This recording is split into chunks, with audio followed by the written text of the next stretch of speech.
Don't you know that in the words of Allah, Allah is present. And in the words of the Prophet is present. And in the words of sages and those saints are present.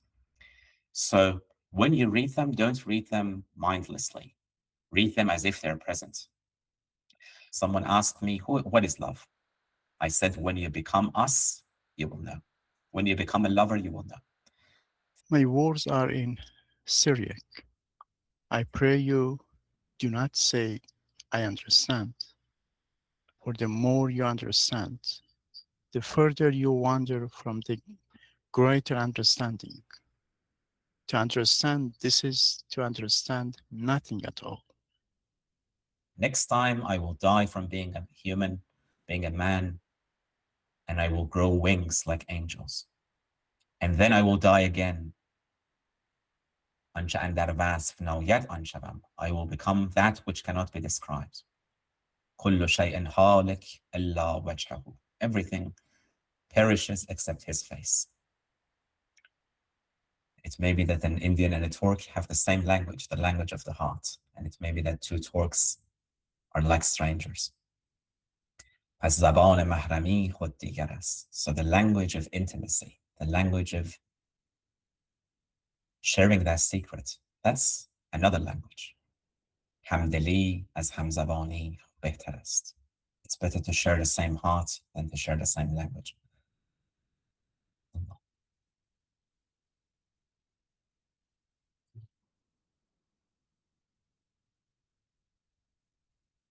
So Bismillah ar-Rahman ar-Rahim, we're continuing our journey into the life and works and legacy of our teacher, Mawlana Jalaluddin Rumi. We'll start with a recap of last session. Last session, we talked about two of the oceans, two of the poetic oceans. And we're referring to Divan al-Shams, what is known as Divan Kabir, the great Divan, because it's one of the most massive divans in the Persian literature. And of course, Mawlana's Masnavi. Masnavi, which became known as Masnavi Ma'navi, the spiritual Masnavi of Mawlana.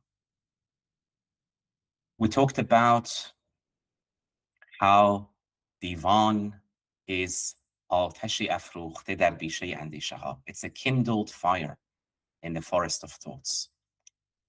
The nature of Divan is fire. It's burning. And that burning of love, which Mawlana in the Masnavi says, آتش عشق است کاندر نی فتاد. It's the fire of love that you hear in the reed. جوشش عشق است کاندر می فتاد. It's the fervor of love that's in the wine. So that's the fire of love in the Divan. And the main message of Divan is Bia, come and experience this for yourself. Now, Divan, of course, uses many different types of meters. Mawlana, more than any other poet in the Persian literature, has used different poetic meters. And the manuscripts in the Ottoman Empire, they were all organized based on the meters. So all the poems in this meter and then all the poems in that meter and so on. Whereas many of the manuscripts in Iran, they were alphabetical, so that one verse or one bait can more easily be found. And there are different types of poems. There are ghazals, mostly ghazals, around 3,700 ghazals. There's some qasidas and nearly 2,000 quatrains or ruba'is in the Divan. So, of course, Mawlana was not a professional poet. So he was not the type of poet who sat at a desk carefully counting syllables and producing poetry for a patron, for a royal patron. And that was what poetry was like in his time. There were poets who produced exquisite poetry, beautiful poetry, but it was produced professionally. Mawlana says, Wallah man az she'r bizaram. I detest this kind of poetry. I detest this kind of professional poetry. Man az kuja, she'r az kuja. I have nothing to do with poetry. Lekin be man dar midamad. But he is breathing into me. The flute player is breathing into me, and I'm just like that flute in the hands of the flute player, on the lips of the flute player. So what you hear from the flute, it's not from the flute, it's from the flute player. And he says that again and again and again in the Divan. Now, the Divan is, of course, an ocean, but we also talked about Mawlana's Masnavi. And that was started because of the request of Mawlana's beloved friend, Husamuddin Chalabi. So Husamuddin Chalabi asks Mawlana, in our circle, we read the poetry of Sana'i and we read the poetry of Attar. And you say that in the poetry of Sana'i, so Mawlana teaches that in the poetry of Sana'i, the spirit of Sana'i is present. And in the poetry of Attar, the spirit of Attar is present. And that's why there is an anecdote that Mawlana's son was, or someone else was lying down and reading the poetry of Sana'i. Or he was asleep, he fell asleep. He fell asleep while he was reading the poetry of Sana'i. And Mawlana comes and says, Sana'i is here and you're sleeping? This is not adab, this is not courtesy. To sleep when kings are present, when spiritual sultans are present.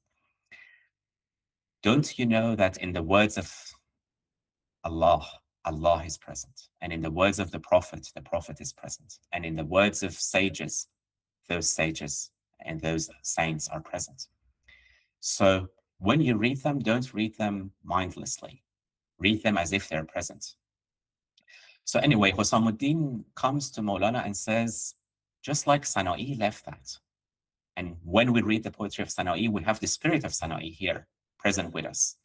And Attar left his conference of the birds and Elahi Name and Musibat Name. Why don't you do the same? And Mawlana started the Masnavi. So he had this resonance with Husamuddin. He said, I had thought about the same thing. And out of his turban, he drew out the first 18 verses of the Masnavi. And these are the only verses of the Masnavi that Mawlana wrote with his own pen or with his own hand. Vishnu az ney chun shakayat mikonad. Listen to the reed, how it complains. As judai ha hekayat mikonad. It narrates a tale of separation. Kaz neyestan ta mara bubridand. Ever since I was cut, severed from the reed bed. Dar nafiram mard o zan nalidand. Every time you hear a lament from men and women, what do men and women seek? What do men and women long for? In men and women's laments, you hear me. The core of all longing, the core of all seeking is this separation from the source. سینه خواهم شرح از فراق تا بگویم شرح درد اشتیاق. But I want a bosom. I want a bosom that's torn from separation, just like mine, so that I can tell the tale of longing. Sharh, to explain the pain of longing. Because only one who's experienced faraq, who's experienced separation, can understand my words. So that's how the Masnavi begins. And of course, Mawlana says, farewell, dar nayabad hal pukhte hich kham, pas sukhan kutah bayad, wassalam. No one who is unripe, no one who is raw, understands the state of the mature. Therefore, my words must be brief, farewell.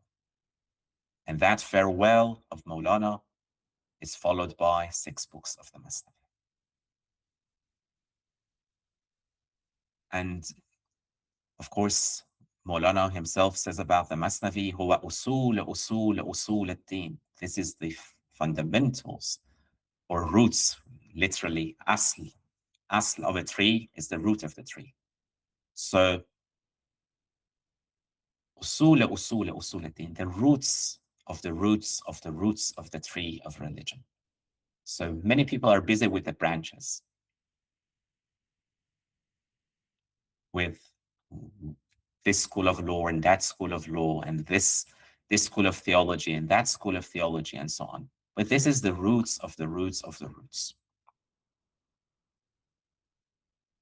And Maulana calls this fiqhullah al-akbar. This is the fiqhullah. It's not fiqh of Abu Hanifa, right? It's fiqhullah, understanding God.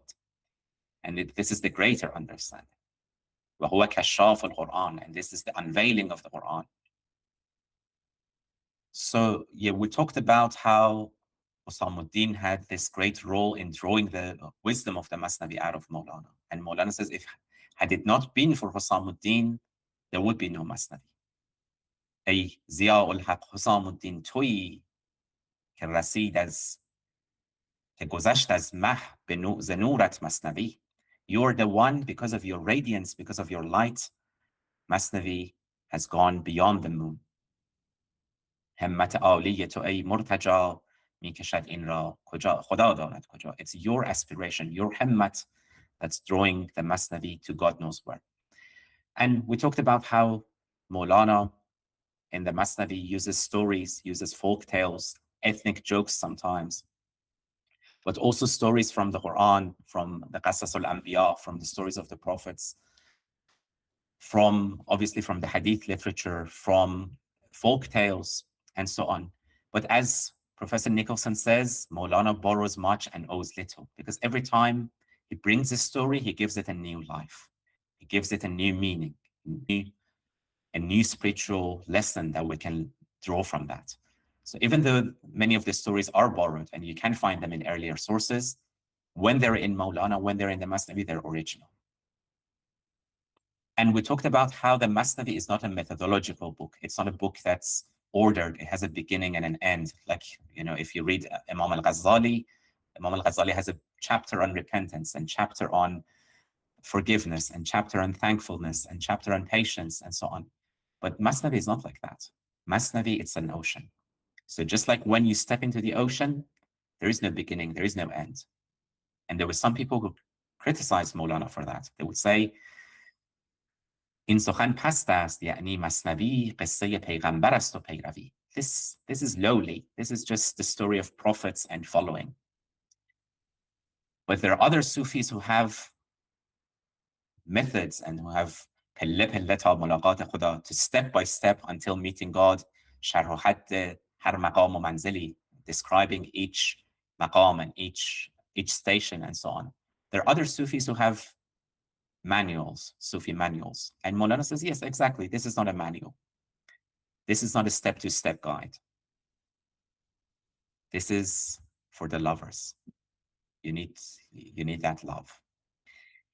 And just like the Quran seems simple, people thought the Quran was simple. It's just stories of Zulaykha and Yusuf and so on. They thought it's simple. But no, there's depth in the Quran. On one level, yes, even children can understand the Quran. Even children can understand different stories of the Masnavi. But on a deeper level, there are few who understand. There are few who truly understand. And Maulana says the simplicity of the Masnavi is just like the simplicity of the Quran.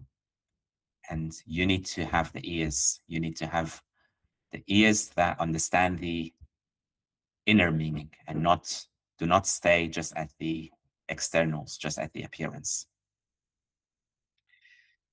Just two things. One regarding this Atash Astin Bangenai, and then Ishq un Shu'list, that Junbar Furukh, all this flame and fire symbolism. I just read it, saw it mentioned somewhere. I can't remember the source.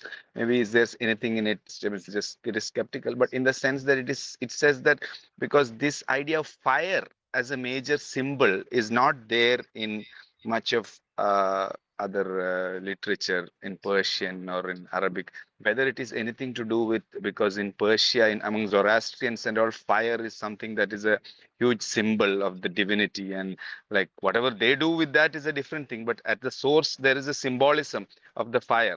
And whether that has, at least the form wise, symbolism wise, it has influenced Maulana's connection with fire of love, which is one point I thought is worth mentioning.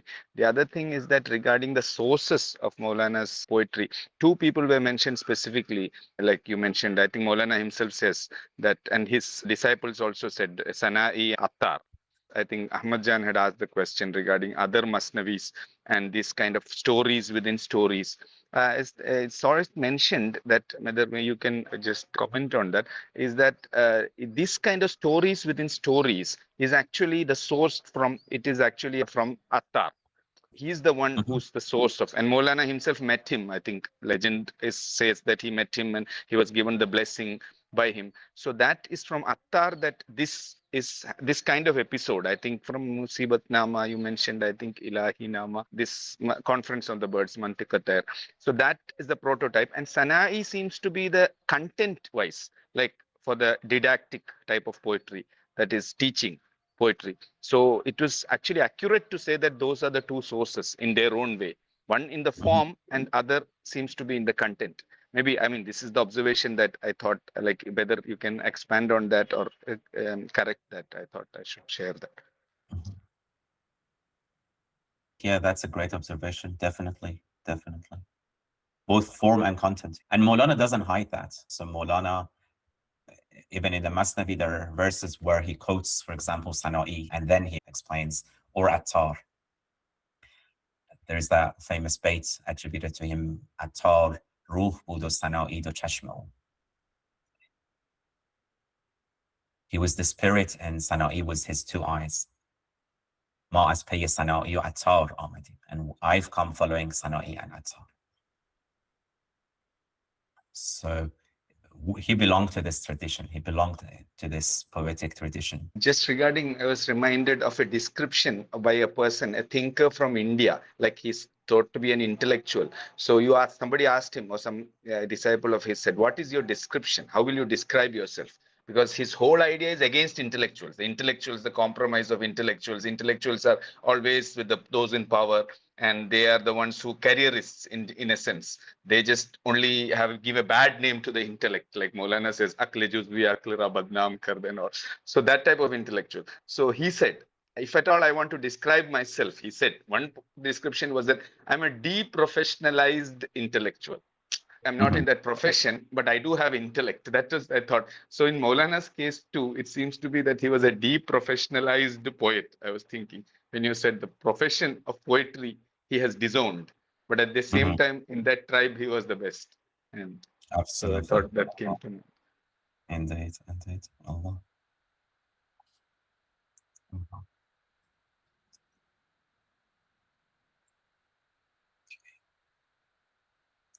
Okay, so shall we move on to Maulana's prose?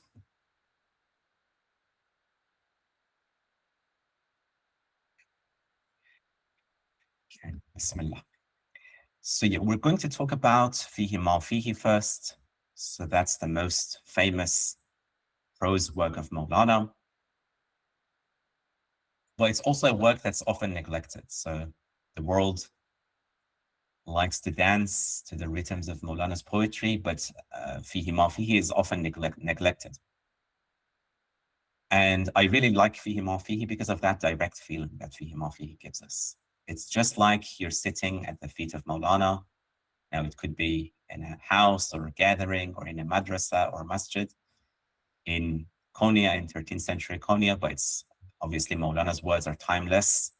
They come from the timeless. So they're timely in all times and all places. Fihi Ma Fihi, the title itself is interesting. So Fihi Ma Fihi literally means in it is what is in it. It's a really humble title. If you look at it outwardly, it means within this book, you'll find the contents of this book. This book contains what it contains. But there are also deeper commentaries on what Fihi Ma Fihi means. So one commentary, for example, is فِي الْقَلْبِ مَا فِي الْكَوْنِ. Anything that's in the universe, it's also in the human heart. So there is that resonance between the inner world and the outer world. Also, in it is what is in it, or it is what it is. It's something that's experiential, because usually when you define something, you have to define something using something else. You can't say this is what it is. But when it comes to certain things, like for example, love, Maulana does not define love. Others, Farabi and Ibn Sina and others, they define love, but Maulana does not define love. When it comes to love, پرسید کسی که عاشقی چیست؟ گفتم که چو ما شوی بدان. Someone asked me, what is love? I said, when you become us, you will know. When you become a lover, you will know. So, likewise, آفتاب آمد دلیل آفتاب. The sun is the proof of the sun. The sun does not need proofs. The sun is the sun. Truth is the truth. Fihi Ma Fihi. It is what it is. And some say it comes from a phrase from Ibn Arabi's Futuhat. And in some manuscripts, it was titled Asrar Jalaliye, the mysteries of Jalal, which has a double meaning. So the glorious mysteries, or it could be the mysteries of Jalaluddin. That's the given name of Mawlana. Now, just like other books of Mawlana, this was not authored by Mawlana. Mawlana did not sit behind a desk alone with a pen.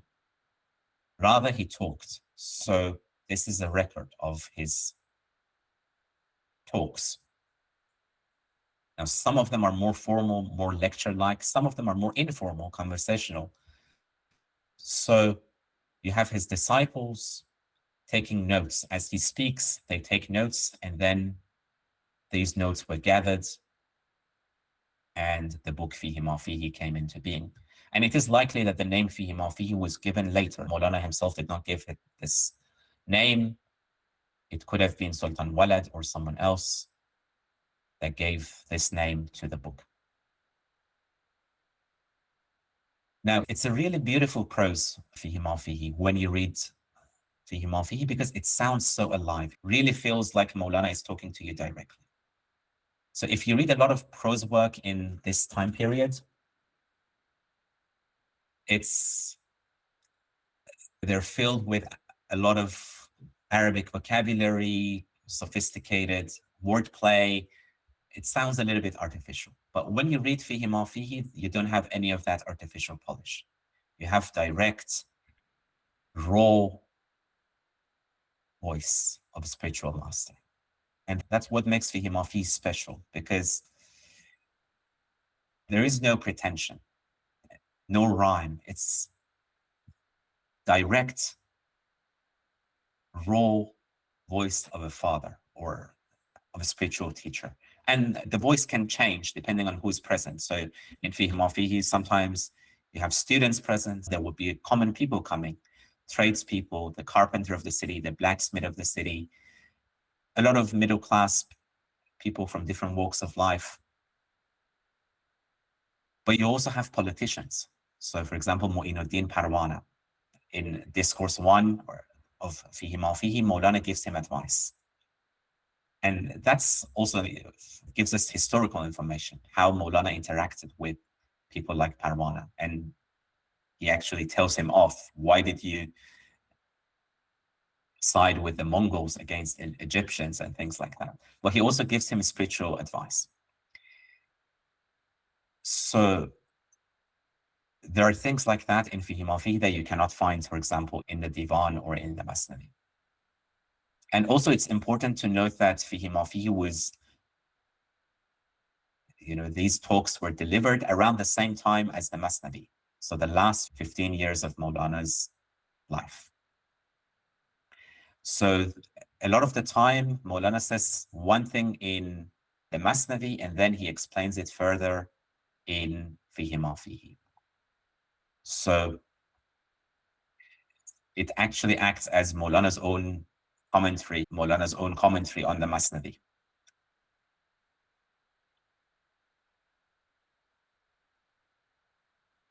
Now, I've just picked a couple of passages from Fihi Ma Fihi because, a lot of people people think Fihi Ma Fihi is prose, it's lectures, probably it's boring, but it's also really poetic. So we need to consider Mawlana has that poetic heart. So a lot of what you read in Fihi Ma Fihi has that poetic nature in it. So you don't have rhymes, you don't have meters, you don't have the poetic formal constraints that you have in Divan or the Masnavi, but you have the khayal, you have the imagination, and the symbolism and the stories and the metaphors, all of that is present. the title Fihi Ma Fihi, I think it is recalls the verse from the Quran, وَفِي أَنفُسِكُمْ أَفَلَا تُبْصِرُونَ, because nafs also means self. In it, what is in it, in the sense that what you look into yourself, and then you will find this idea of what is in it is what is in it is like recalls that in a way. And one more thing I wanted to say regarding, you mentioned about the aptness and the poetic quality, because it's not really rhyming or anything, but then just the sense of what is apt at that point. And in that context, the very first line in that, like Masnavi also, first line is important. We said Vishnu Vasnai.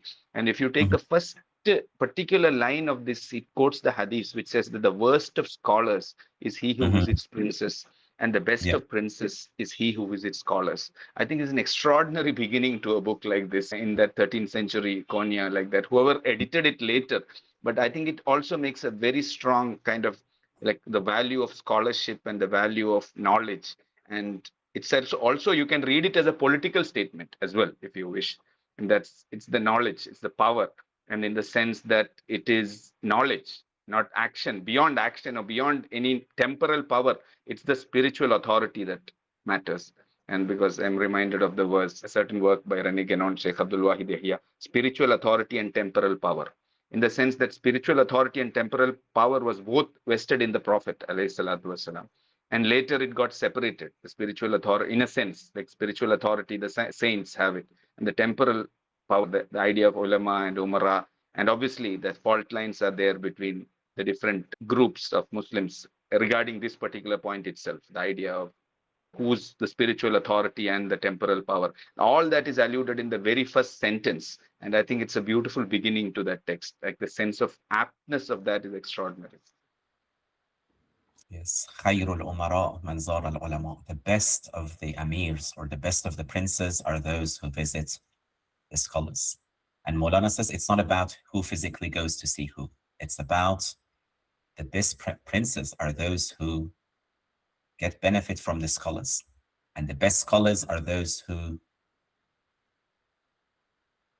and the worst scholars are those who get benefit from the princes, from the world, or from the people of the world. So that's a really remarkable beginning. Bismillah. این سخن سریانی است. زنهار مگویید فهم کردم. هرچند بیش فهم کرده باشی، از فهم عظیم دور باشی. فهم این بیفهمی است. اگر کسی گوید که من مشک را از دریا پر کردم و دریا در مشک من گنجید، این محال باشد. اما اگر گوید که مشک من در دریا گم شد، این خوب باشد و اصل این است. My words are in Syriac. I pray you do not say, I understand. For the more you understand, the further you wander from the greater understanding.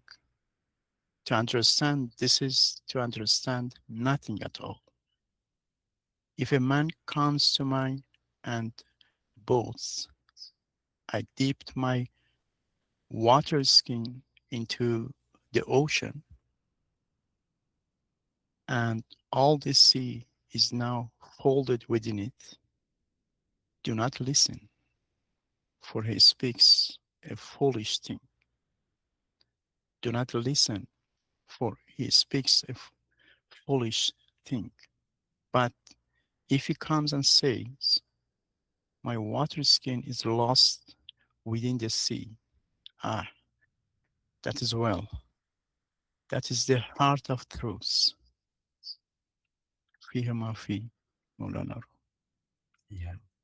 So yeah, Maulana says, in Sukhan Syrianist, my words are in Syriac. Do not think that you understand.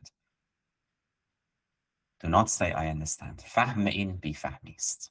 To understand this is to realize that you do not understand.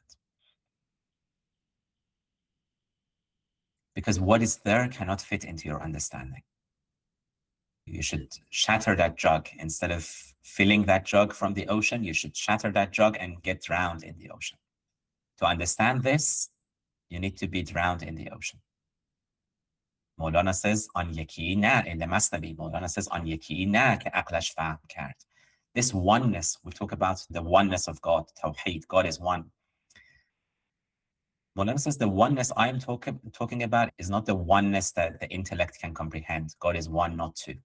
That's not what I'm talking about. فهم آن موقوف شد با مرگ مرد. To understand oneness, you need to die. You need to melt. Only one who has died to his own ego, that person knows what it means to say La ilaha illallah. How can I say La ilaha illallah when it's me who is saying La ilaha illallah? You can only say La ilaha illallah when you're not there. So Mawlana is saying, Fahm in bi fahmist. To understand this is to understand nothing. And there's another passage from Fihi Ma Fihi that I picked. این سخن برای آن کس است که او به سخن محتاج است که ادراک کند. اما آنکه بی سخن ادراک کند با وی چه حاجت سخن است؟ آسمان ها و زمین همه سخن است پیش آن کس که ادراک می کند و زاییده سخن است و زاییده از سخن است که کن فیکون پیش آن که آواز پست را می شنود مشغله و بانگ چه حاجت باشد.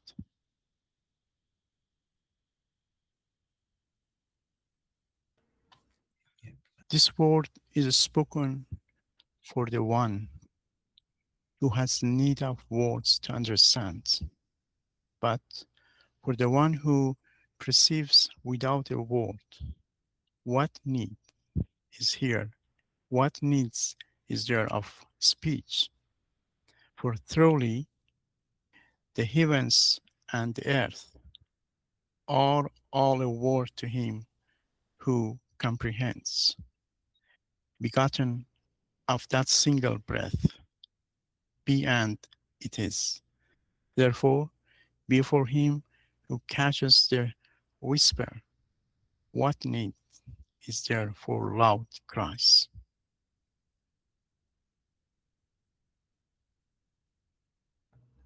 So Maulana is saying, my words are for those who need words.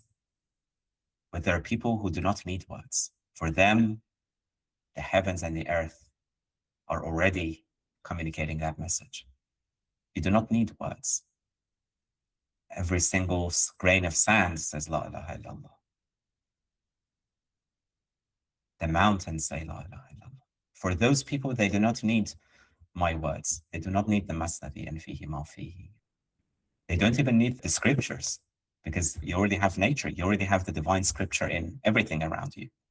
وَفِي الْأَرْضِ آيَاتٌ لِلْمُوقِنِينَ. In the earth, there are signs for the people of certainty. وَفِي أَنفُسِكُمْ.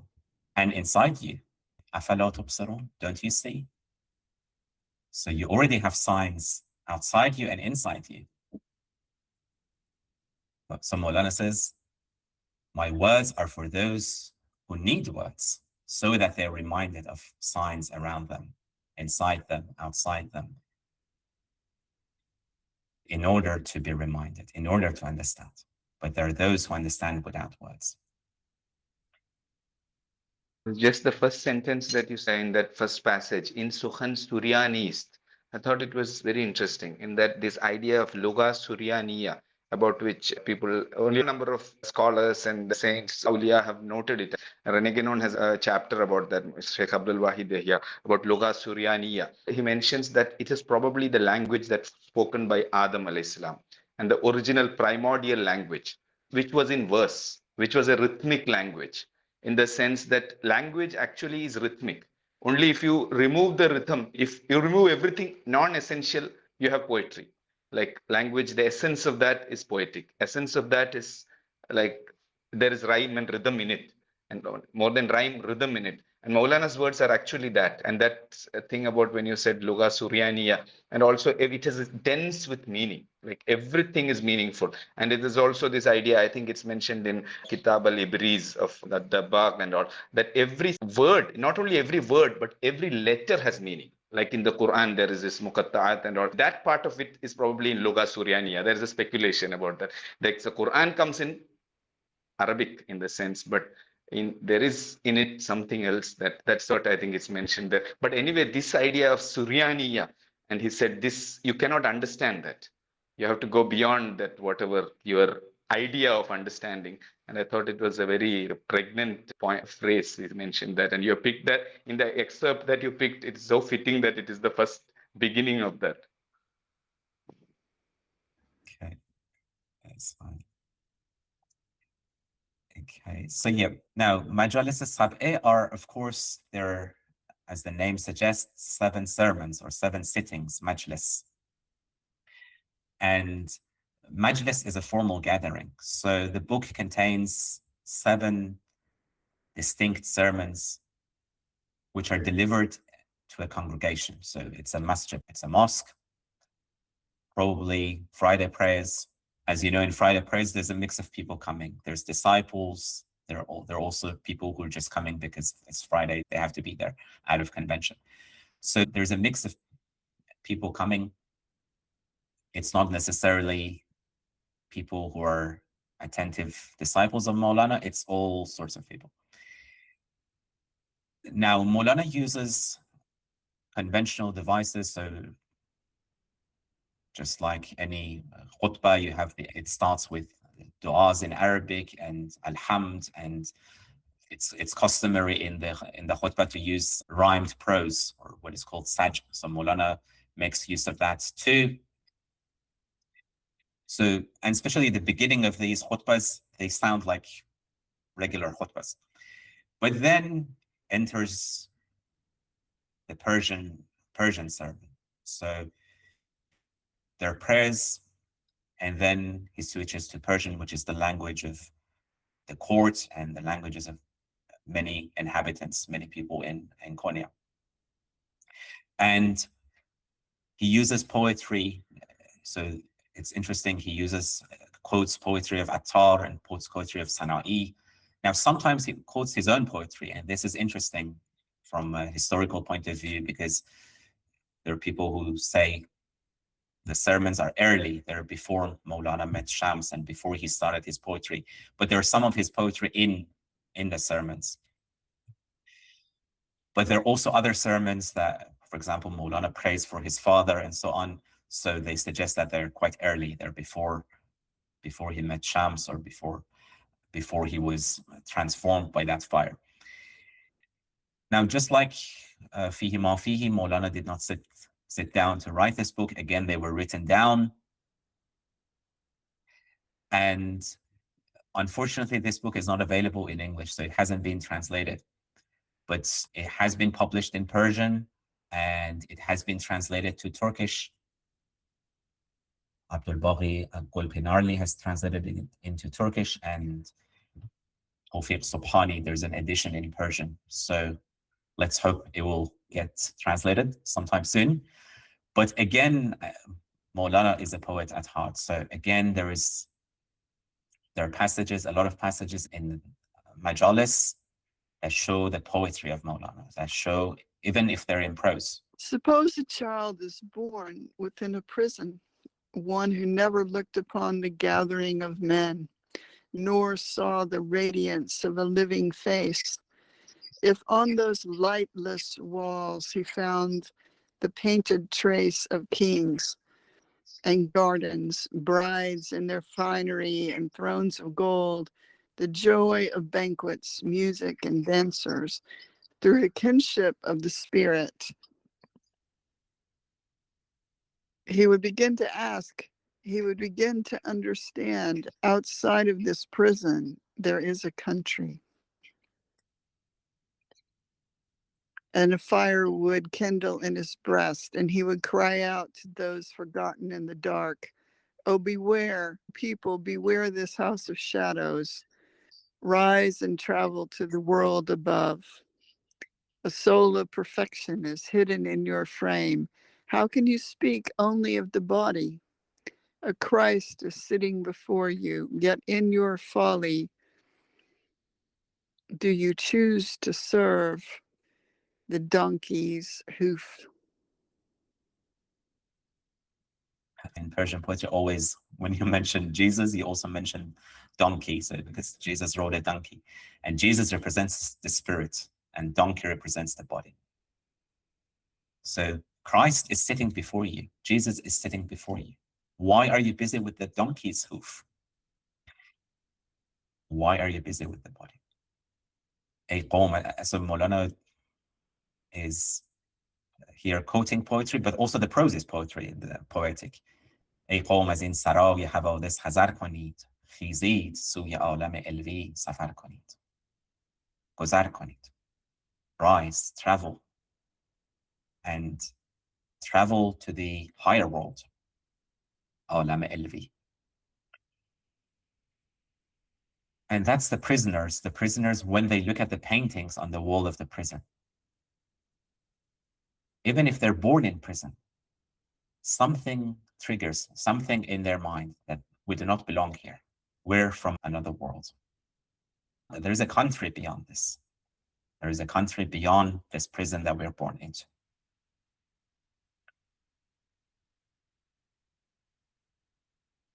You mentioned regarding the poetry, some poems in the Majalis Sabah. I was thinking, because if it could just also mean that Maulana was composing, even if, as the scholars say, that it's before a meeting of Shamsuddin Tabrizi, it just shows, probably it's evidence for the fact that Maulana was a poet. It's not surprising too.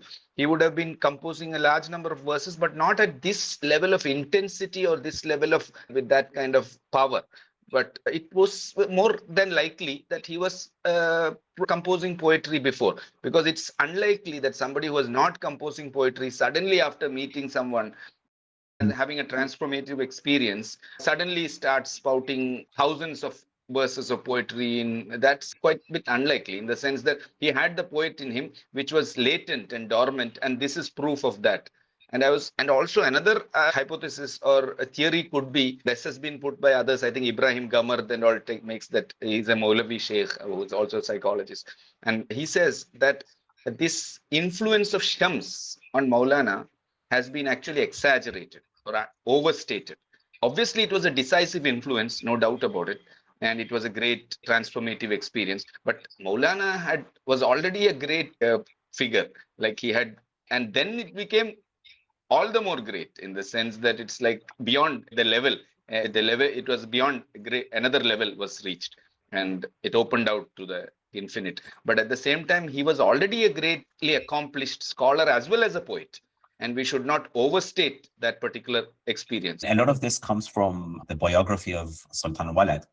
So Sultan Walad says, when Maulana met Shams, Sheikh Mufti ze ishq sha'ir shud.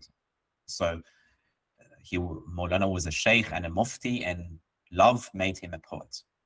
Now, of course, it doesn't mean that before meeting Shams, he didn't write any poetry. There was no poetry.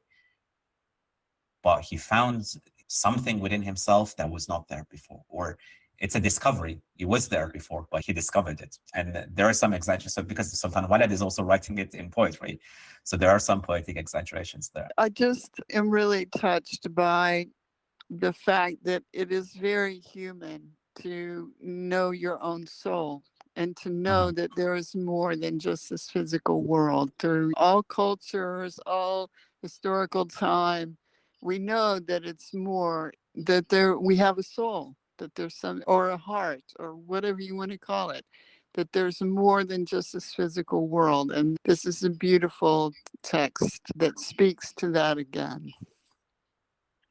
Yes, so the letters are collected letters of Maulana, and they're written to a wide, again, variety of people. So you have letters written to disciples, local disciples living in Konya. There are some written to nobles and, again, statesmen, some asking to help someone who has to pay back a debt or things like that. There are different styles of writing. Some of them is writing to the elite. So the style is consciously sophisticated. Others, it's simpler. Again, he uses poetry. So Mawlana has this in his prose works. He weaves lines of poetry, beautiful poetry into that. The letters show us a different Mawlana. It's not the Mawlana of the Divan. It's not the guide of the Masnavi, but a Mawlana that's in the community and helping the broken in the community. And this is, again, people have this perception of Mawlana that his head was always in the clouds. Sometimes, but also he has letters writing to a noble, trying to get a toll lifted from a merchant who's struggling financially, let's say. And there's also some really interesting letters that involve family drama, family issues. So one of them is, for example, the letter that Mawlana writes to his son, Sultan Walad. And he says, Allah, Allah, Allah. So it's about his daughter-in-law, Fatima Khatun, who is also the daughter of Sheikh Salahuddin Zarqu. And in that letter, he quotes the Quran. He says, just like Zakaria was put in charge of her, you are now in charge of her. But set fire to all excuses and do not for a single moment neglect her or cause sorrow to enter into her heart. And then he quotes the Quran. He says, in the Quran, God swears by the fig, wattin wa zaytun, by the fig and the olive and Mount Sinai. And these are inanimate objects. But God himself swears by these inanimate objects because holy people walk there. Saints walk there.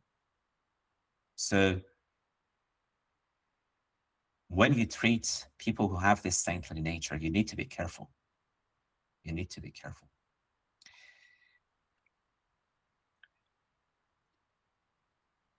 And yeah, Mawlana says,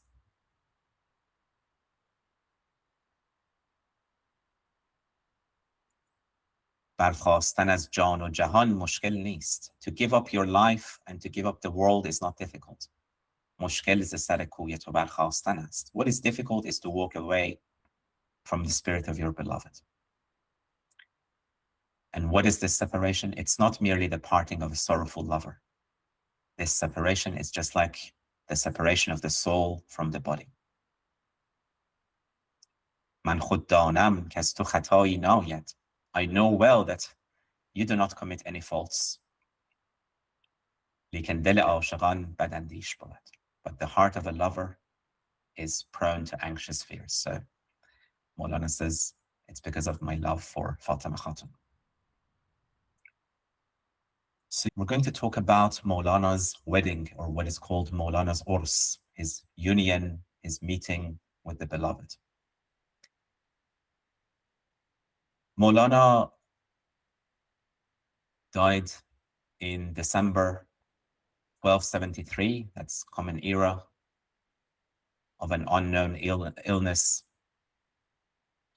Now, in a sense, his entire life was practice of dying, death. In the Quran, Allah Ta'ala says, every soul tastes, and it's always tasting death. So death is not something that happens once.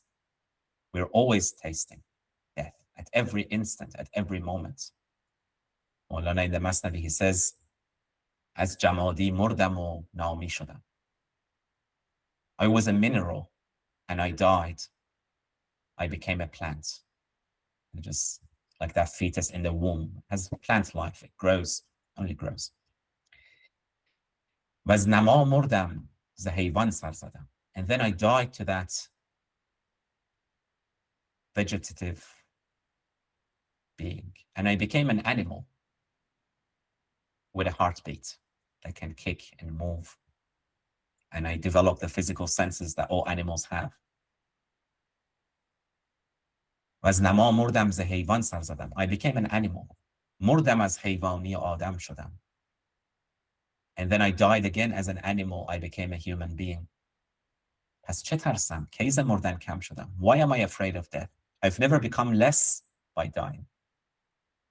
حمله دیگر بمیرم از بشر تا برارم از ملائک بال و پر. Next time I will die from being a human, being a man, and I will grow wings like angels. And then I will die again. آنچه اندر وصف ناید آن شوم. I will become that which cannot be described. كل شيء هالك إلا وجهه. Everything perishes except his face. So that's the return. And then in the Divan, when he talks about death, he talks about death with such joy. مرگ ما چیست؟ عروسی ابد. What is my death? It's an eternal wedding. سر آن چیست؟ هو الله احد. What is the secret of that? God is one. آن عددها که در انگور بود, the numbers that you see in the grapes, this is grape number 1, grape number 12, grape number 24. But if you extract the juice of those grapes, it's oneness. The windows, shams tafriq shud az rozanaha. The windows, when the sunlight shines through different windows, it appears in different glass, different colors. It appears as many. But once the windows are gone, it's one light. And last time we read the poem, the famous poem that Prose marg چو تابوت من روان باشد, on the day of my death, when you see my coffin on the move, do not think that I long for this world. Do not weep for me. Do not say alas, alas. Do not say wada, wada. Do not say farewell, farewell. That grave is the veil over the reunion of paradise. Do not say faraq, faraq. Do not say parting, parting. That day is a day of union and meeting for me. فرو شدن چو بدیدی برآمدن بنگر. You've watched the sunset, now look at the sunrise. Sunset does not harm the sun or the moon. So we have so many different beautiful ghazals in the Divan, different parts of the Masnavi, where Mawlana so joyously and so joyfully talks about death. And they say that when he was ill, Sheikh Sadruddin Qunavi comes to visit him and he offers the normal prayer, Shafakallah, may God heal you. I wish a speedy recovery for you. And Mawlana says, no, from now on, may God heal you. I don't want this, may God heal you. Between the lover and the beloved, there's just this shirt, this thin shirt of the body. Don't you want this shirt to be removed so that light is reunited with light? گفت لبسش گر ز شعر ششتر است. If the garments are from the silk of Shushtar, and that's the finest silk, اعتناق بی حجابش خوشتر است. But to embrace your beloved without any shirt, without any garment, that is sweeter. It is sweeter to embrace your beloved without anything. من شدم عریان ز تن، او از خیال. I removed my body, and he, the beloved, removes the mask of illusion. And now I'm taking my final steps towards union. And I also like this. Aflaki has beautiful stories. One is the cat of Mawlana. There's this cat in the courtyard of the Mawlana's madrasa that comes and meows. And Mawlana says to his disciples, do you know what this cat is saying?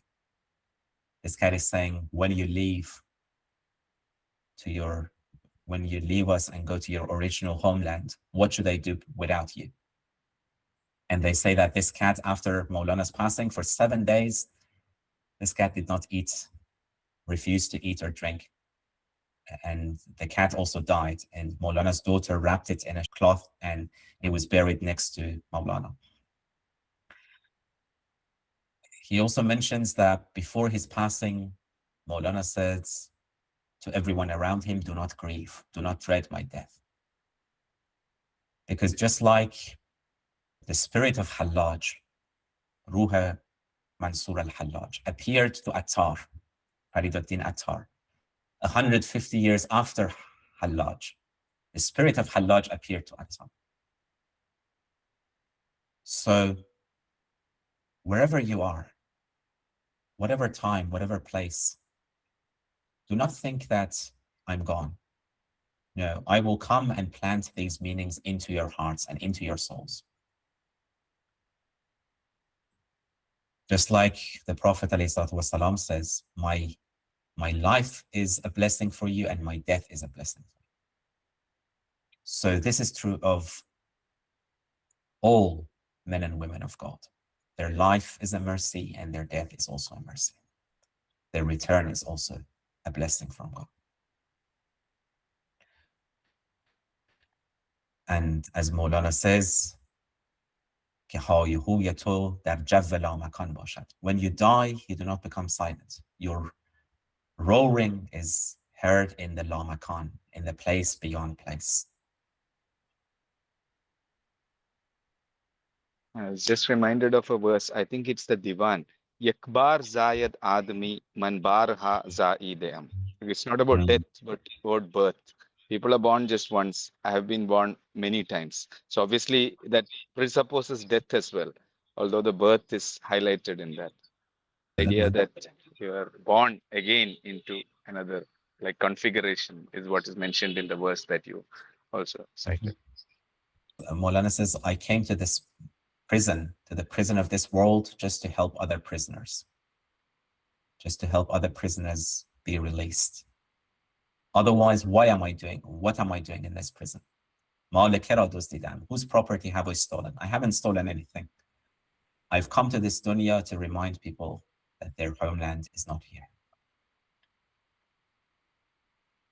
The Plato's cave was actually recalled by that particular this thing. So he says here that I came to this prison to deliver all of you prisoners. So it recalls that. It's the concept of prison. It's also a dunya sijnul mu'min. This dunya is the prison for the believer. Because the believer knows that there's something beyond this. So they know that they're in this cage.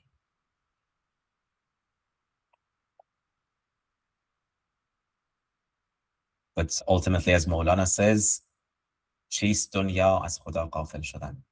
What is dunya? The dunya that is a prison. It's to be heedless of God. So anytime you remember God, you're not in dunya. You're in the presence of Allah. The moment you say Allah, Allah, you're already in the presence of Allah. You're not in dunya. Outwardly, you might be on a busy train in New York or in Spain or whatever, but the moment you remember Allah, you're not in dunya anymore. You're not in this prison anymore. You're released. Just the word dunya, the idea of near. It is what is akhira and dunya, the near. So this verse from the Quran and about the station of the Prophet, Kaaba Kausaini au Adna. Is it's all the same from the dunya, that same, nearer. And in the Quran it says, Nahnu akrabu ilayhi min hablil warid. Akrab, nearer. So this idea of the nearest is God, and the dunya is actually far from, in the sense that it's not as near as. So that way, it's like also recalls what you said. Indeed.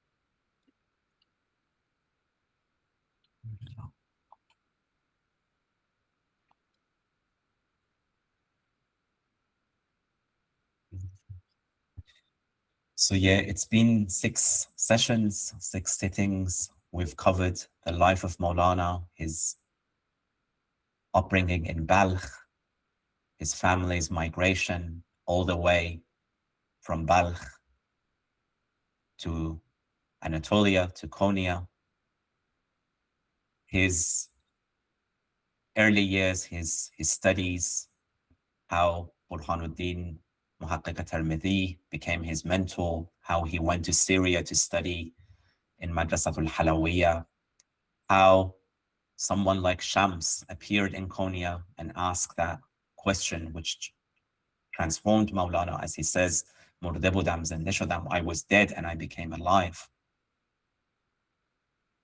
Geriye budam, khande shodam, I was weeping and I became laughter. And how Shams disappeared, and he said, "Faragh pukhte mikonad," separation cooks a human being. How Mawlana found different mirrors of the beloved, different companions, and some of these companions kept that torch aflame after Mawlana's passing. So in Mawlana's burial, the entire city came out of all classes, all different walks of life. The scholars, the Sufis, the tradespeople, Muslims, Jews, Christians.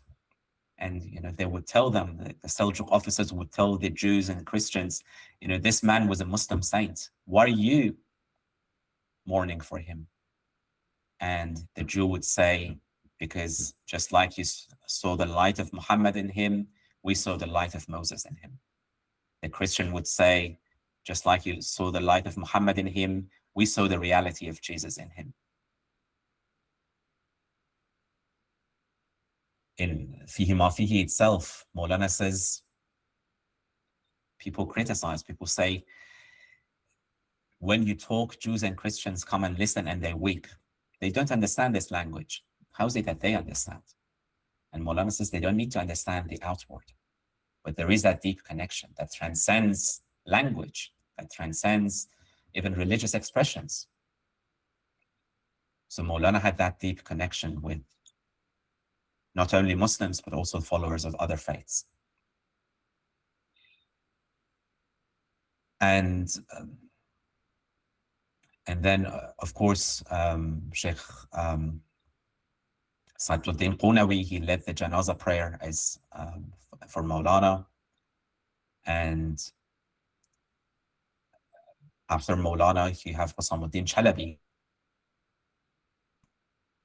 manages the community for some time. And then Mawlana's son, after a few years, after 10 or so years, Mawlana's own son, Sultan Walad, who writes, of course, the Walad Nama, which is the earliest biography, the written biography of Mawlana. But then throughout centuries and throughout lands, from Balkans to Bengal, India, Persia, Turkey, we've got thousands of souls that are inspired by Mawlana. You see that in poetry, you see that in music, you see that in all sorts of things. There were many Masnavi Khanim, the schools dedicated just to the study of Masnavi in the Ottoman Empire. Many of the kings in India, they would read the Masnavi, and they mentioned how transformed they were, because his words came from the timeless. They're always timely. And we see that light, it's neither from the east nor from the west, but both east and west are illumined by it.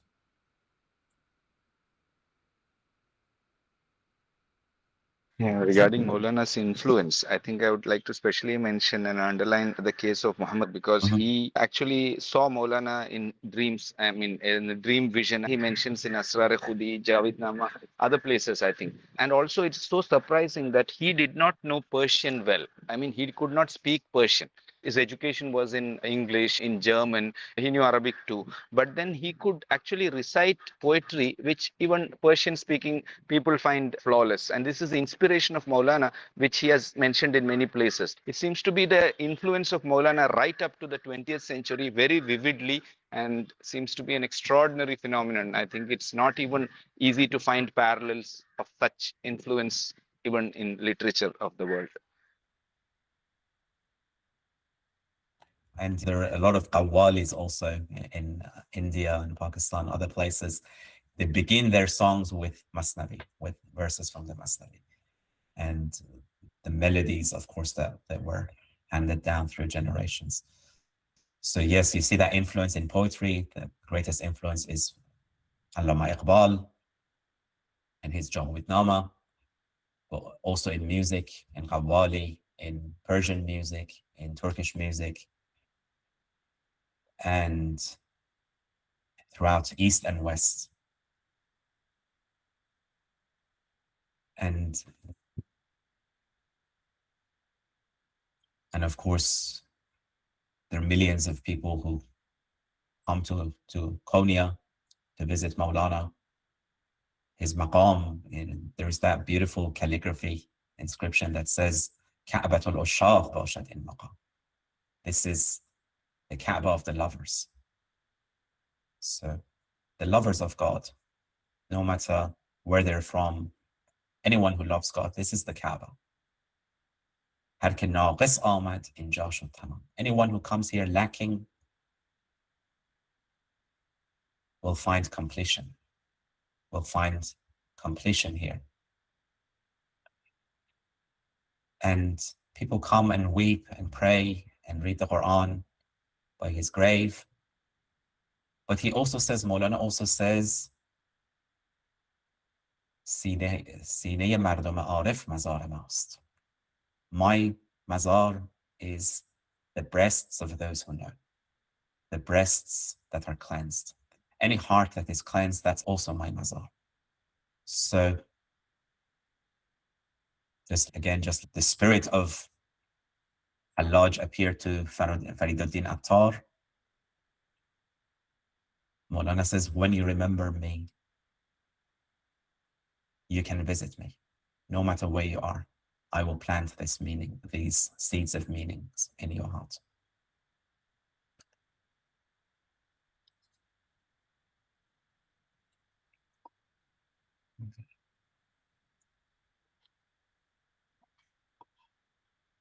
Yeah, it's wonderful to know that we are in a prison, but we sometimes find prison within a prison itself. Our desires, our wants, worldly desires. So it's wonderful learning this session. This majlis has given us this outlook of the world, and then prison, and then escape from the prison. We are all waiting to escape, but when we are born in this prison, our sentence has been written by God. What would you be doing in this world? How would you be living your life? What amal you expected to do, and how you escape from those things. So that's a good learning today. I hope everybody understands. Just wanted to mention a specific poem by Imam Muhammad Iqbal, which is titled Pir Rumi or Murid Hindi. It's in Urdu Persian, double language poem in Bale Jibril, in which one of his late 1936 Urdu collections, poetry collections, in which actually he asks Maulana in Urdu, and he quotes from Maulana as answers in Persian. I think an extraordinary composition in the sense that his inspiration and also his questions are actually very interesting, and the answers that he draws from Maulana. This is mostly not about the spiritual alone, but also about the crisis of the situation and the Muslim community and all. So I thought it was very interesting how he made that form of asking Su'al Jawab and that poem in two languages, Persian and Urdu. This connection between languages also is very interesting, in that in India was very much a center of the Persian language, and more works were written in Persian in India than in maybe in Iran. I think I read somewhere. So but then it has become eclipsed, except for somebody like Muhammad Iqbal who revived it. And even today, Persian in India is not at all really, it's still there, but very much like I come from the south of India, Kerala, where it is not so much there, but still there are a few people who are interested in Maulana and they learn a bit of Persian. There was a person who actually learned Persian well enough to actually translate Maulana into Malayalam directly, because he was not formally educated, but out of love for Maulana, he learned.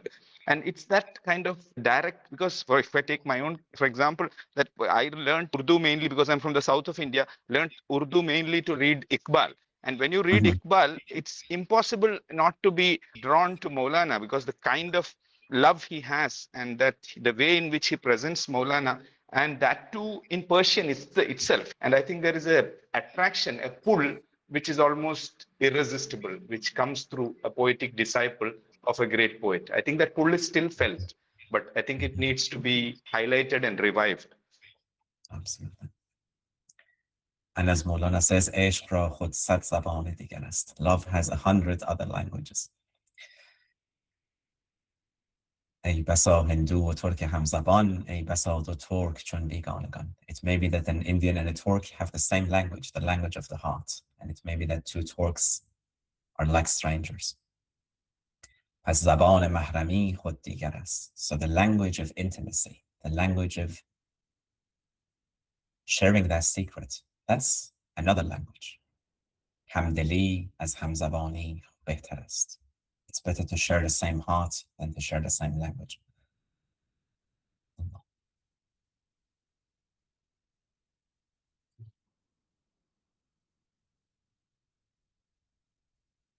يا الله يا رحمن يا رحيم اللهم صل على سيدنا محمد وعلى آله وصحبه وسلم تسليما. Ya Allah, we're in this prison, in this house of dust. Do not let us be frozen lovers. Do not let us be birds that are happy being in this cage. Or make us birds who have that longing for the branches. And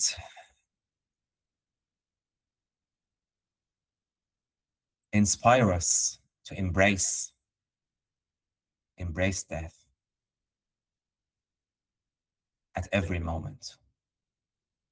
Crush this grape of our ego so that we may become one with that wine, that one eternal wine.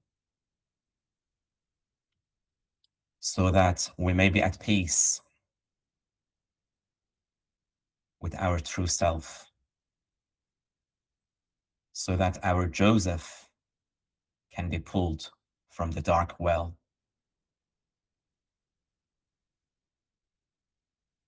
Burn away everything that's not you. Until there's no me, there's no you, only one, only the beloved. As Mawlana says, من خموش کردم چو دیدم خوشتر از خود ناطقی. I fell silent because I saw one who speaks more sweetly than I. I fell silent when I saw a speaker sweeter than myself. I died before him, crying out, اقتلوني يا ثقات. پیش او مردم بگفتم اقتلوني یا ثقات. I died before him, crying out, kill me, O my trusted friends. And that's referring to the poem by Hallaj, اقتلوني يا ثقاتي إن في قتلي حياتي. Kill me, my trusted friends, because my death is my life, is my eternal life.